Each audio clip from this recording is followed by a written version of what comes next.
Tubulointerstitial diseases. Acute tubular necrosis. Etiology and pathophysiology. Acute tubular necrosis, ATN, occurs when there is tubular cell injury and death. This usually results from renal hypoperfusion, referred to as ischemic ATN.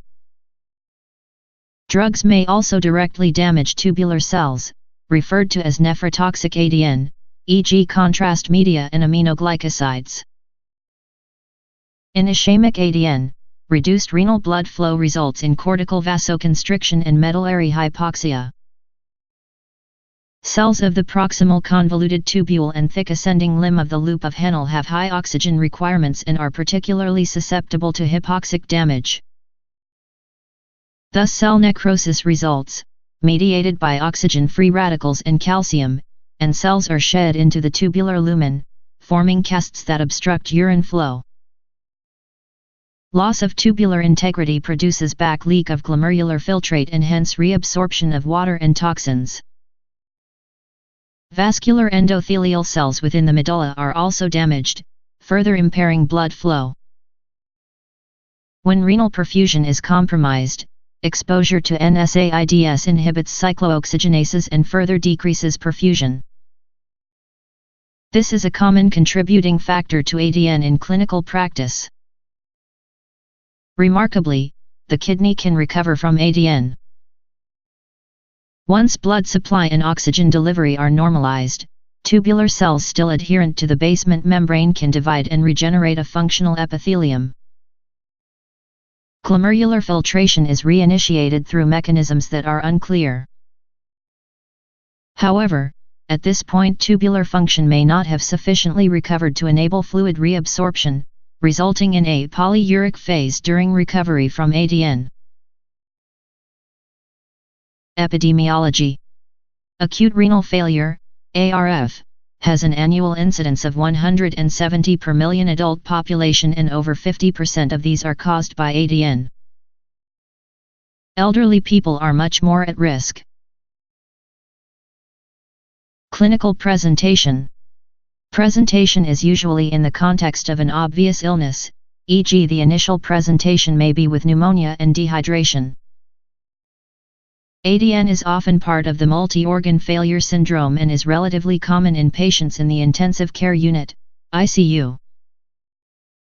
Occasionally patients present with ARF due to ATN without an obvious episode of hypoperfusion. It may occur on the background of known or previously unrecognized chronic renal impairment, acute on chronic renal failure. Investigations. Urine may show low-grade, trace/1+, proteinuria and/or hematuria, but heavy proteinuria/hematuria and cellular casts raise doubt about the diagnosis. Ultrasonography shows normal-sized unobstructed kidneys. Renal biopsy is not usually necessary, but if performed shows tubular necrosis, sometimes with evidence of regeneration. Treatment. The first priority is treatment of life-threatening complications. Supportive treatments, maintain circulation and oxygenation, and avoid further nephrotoxic drugs. If ATN is suspected, refer early to a nephrologist. ICU input is also often required, especially in the patient with multi-organ failure. The precipitating condition must be treated vigorously. Prognosis. Approximately 60% of all patients who require renal replacement therapy for ATN will survive. Of the survivors, 60% will regain full renal function, but 30% will have residual chronic renal failure and 10% will have end-stage renal failure, and will need to remain on long-term dialysis. The likelihood of recovery is lower in elderly people. Acute interstitial nephritis. Etiology. Some cases are idiopathic, but a recognized precipitating cause, most often drugs, particularly NSAIDs, can be identified in most patients. NB. Causes of acute interstitial nephritis. Idiopathic. Drugs, e.g. NSAIDs, most common cause, penicillin, rifampicin, allopurinol, cephalosporins, sulfonamides, furosemide, thiazide diuretics, cimetidine, amphotericin. Infections, viral, e.g. hantavirus, bacterial, e.g. leptospirosis, and mycobacterial. Clinical presentation. This is usually with mild renal impairment and hypertension or, in more severe cases, acute renal failure, which is often non-oliguric. Systemic manifestations may include fever, arthralgia, and skin rash. Investigations. Urinalysis is usually unremarkable, e.g. minor proteinuria, some blood is commonly detected, urinary eosinophils may be present. Differential FBC may show an eosinophilia and serum IgE can be raised. Renal biopsy typically shows edema of the interstitium with an acute inflammatory infiltrate, plasma cells, lymphocytes, and eosinophils. Treatment. Withdraw the causative agent, e.g. drugs. Moderate dose oral steroids, e.g. prednisolone 30 mg OD, are commonly given. Prognosis. Most patients make a complete renal recovery. Chronic interstitial nephritis. Etiology. Diverse systemic or renal conditions and drugs can result in chronic inflammation within the tubulointerstitium. NB. Causes of chronic interstitial nephritis. Immunological diseases, systemic lupus erythematosus, Sjogren's syndrome, rheumatoid arthritis, systemic sclerosis. Granulomatous disease, Wegener's granulomatosis, tuberculosis, TB, sarcoidosis. Drugs, cyclosporin, cisplatin, lithium, iron, analgesics. Hematological disorders, myeloma, light chain nephropathy, sickle cell disease. Heavy metals, lead and cadmium. Hereditary disorders, nephronophthisis, Alport's syndrome. Metabolic disorders, hypercalcemia, hypokaliemia, hyperuricemia. Endemic disease, Balkan nephropathy. Other, irradiation, chronic transplant rejection. Clinical presentation. Patients present with chronic renal failure or end-stage renal failure.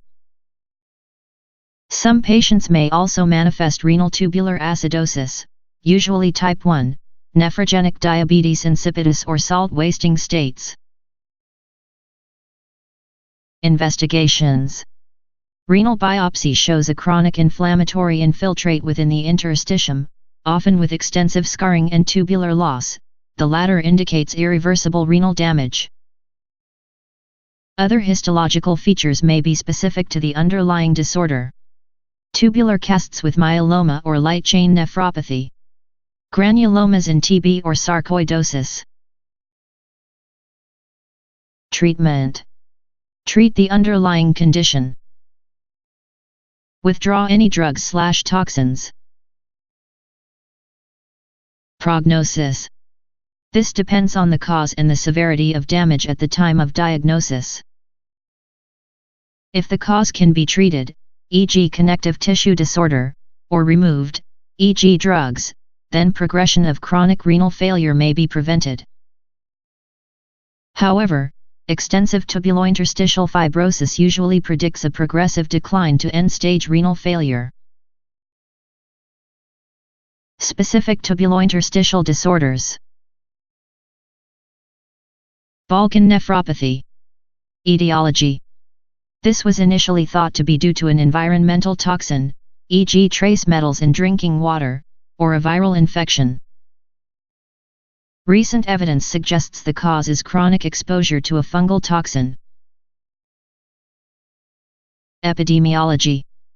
This is a chronic interstitial renal disease endemic in villages along the tributaries of the river Danube, e.g. in Romania, Bulgaria, Bosnia and Herzegovina, and Croatia. Clinical presentation. Presentation is with chronic renal failure, CRF, or end-stage renal failure. Physical signs. Patients have coppery yellow pigmentation of the palms and soles. Investigations. Imaging reveals small smooth kidneys. Treatment. There is currently no specific treatment. Proceed with the appropriate treatment for CRF and renal replacement. Complications. Urothelial malignancy is increased 200-fold. Analgesic nephropathy. Etiology. Chronic analgesic use, previously compound analgesics containing phenacetin, now NSAIDs. Epidemiology. Between 1950 and 1970, analgesic nephropathy was the most common cause of CRF in parts of Europe and Australia. The condition is now in decline, especially since the withdrawal of phenacetin. It affects women more often than men. Clinical presentation. There is a history of chronic analgesic use, e.g. for backache, pelvic inflammatory disease and headache. There may be loin pain associated with papillary necrosis. Presentation is often with CRF or end-stage renal failure. Investigations. The classic radiological appearances of cup and spill calyces, resulting from papillary necrosis, with renal scarring seen on an intravenous urogram, IVU. Renal biopsy is not of diagnostic value. Treatment. As for CRF and end-stage renal failure, complete cessation of analgesic consumption. Initiate prompt treatment of infection/obstruction. Complications. The risk of urothelial malignancy is increased. Renal tubular acidosis. Etiology. Distal or type 1 renal tubular acidosis, RTA, results from impaired urinary acidification. Proximal or type 2 RTA is caused by a failure of bicarbonate reabsorption.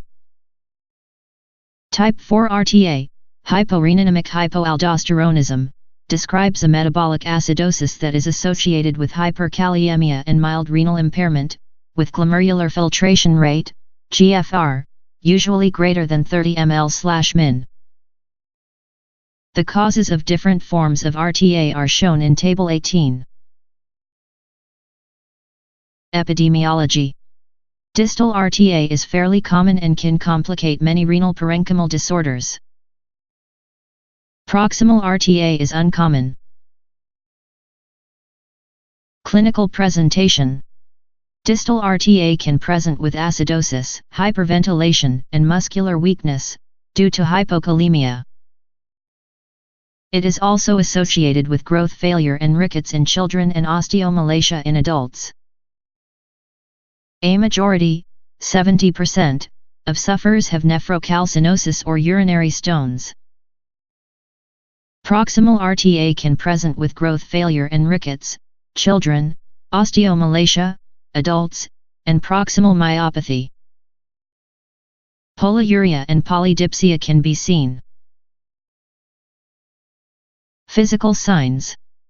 The diagnosis of RTA depends on demonstrating that in the presence of normal or near normal GFR the renal tubules cannot excrete acid normally. In many cases formal testing is not required because the patient is already acidemic. A formal acidification test involves determination of the minimum urinary pH after ingestion of a standardized dose of ammonium chloride.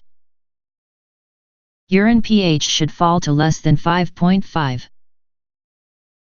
Specific signs include the following.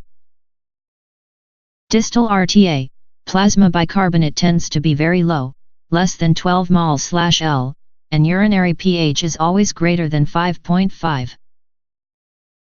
There may be severe hypokaliemia.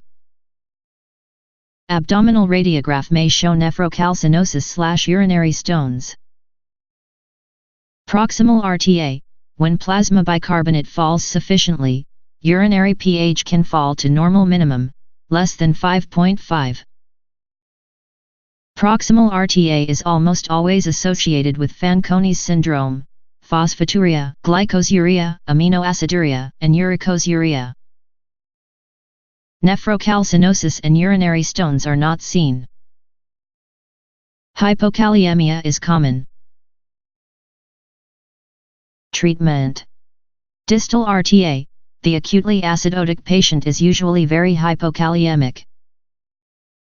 Acutely, potassium should be given before bicarbonate. Chronic acidosis responds well to oral sodium bicarbonate, 1 to 3 mol/kg daily. Proximal RTA, very large doses of oral sodium bicarbonate, 3 to 20 mol/kg daily, are required, usually with potassium supplementation. Complications. Distal RTA, nephrocalcinosis, calculi, and growth failure. Proximal RTA, rickets and osteomalacia, caused by phosphate wasting. Reflux nephropathy, or chronic pyelonephritis. Etiology. Childhood vesicoureteric reflux, VUR, an infection cause renal scarring and nephropathy. There is a genetic predisposition. Children of parents with reflux nephropathy have an approximately 25% risk of VUR. Epidemiology. Common during the first 5 years of life, when almost all scarring occurs. Reflux diminishes with age. Accounts for about 15% of patients entering dialysis programs. Clinical presentation. Young children, urinary tract infection. Adults, hypertension, proteinuria, or chronic renal impairment. Often there will be a history of bedwetting in late childhood and/or urinary tract infections, UTIs. Renal impairment due to reflux nephropathy is always accompanied by proteinuria. Hematuria is not expected and should prompt further investigation, e.g. cystoscopy. Investigations. Scarring can be demonstrated by ultrasonography or 99-MTC dimercaptosuccinic acid scintigraphy. The presence of scars in an adult without another explanation is taken as evidence of childhood VUR and scarring. Further investigations are not usually performed. Reflux does not usually persist in adults. It is recommended that offspring or siblings, if a child, of affected patients undergo screening for VUR. Diagnosis of VUR is by mixture rating cystography. Reflux can be classified on a scale from grade I, reflux into the ureter only, to grade V, gross dilatation and tortuosity of ureter, renal pelvis, and calyces. Treatment. Renal scarring results from infection in young children. To prevent this, children with reflux are given antibiotic prophylaxis. Surgery for VUR is not proved to protect against scarring and its role is therefore controversial. Operations that are performed include endoscopic injection of collagen behind the intravesical ureter, lengthening of the submucosal ureteric tunnel. Ureteric reimplantation. As with all forms of chronic and potentially progressive renal disorders, control of hypertension is of vital importance in retarding progression. Prevention. Of children with a UTI, 15 to 60% will have VUR and about 10% will have evidence of reflux nephropathy. All children with a UTI should be investigated for VUR. If VUR is present, treatment with prophylactic antibiotics is recommended.